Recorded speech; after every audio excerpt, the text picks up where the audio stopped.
નમસ્કાર દર્શક મિત્રો, હું શીતલ મહેતા ન્યૂઝ ઓફ કચ્છમાં આપનું સ્વાગત છે। જોઈએ આજના સમાચાર।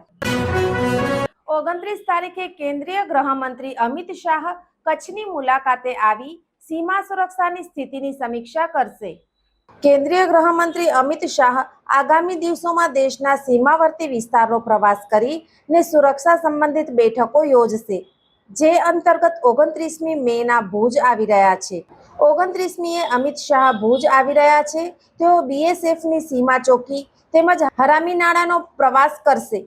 અહીં એ નોંધનીય છે કે કેન્દ્રીય ગૃહમંત્રી અમિત શાહ 6 મહિનામાં બીજી વાર કચ્છ સીમાની મુલાકાતે આવી રહ્યા છે। ઓપરેશન સિંદૂર પછી ભારતીય દળો હાઈ એલર્ટ પર છે। ગૃહમંત્રી શાહે દેશની સીમાએ સુરક્ષા જડબેસલાક રહે અને જવાનો માટે પૂરતી સુખ સુવિધા ઊભી થાય તેના પર ધ્યાન કેન્દ્રિત કર્યું છે। દર્શક મિત્રો, આજે તારીખ 26 મે 2026 આ હતા આજના સમાચાર। આવતીકાલે ફરી મળીશું, ત્યાં સુધી મને રજા આપશો। નમસ્કાર।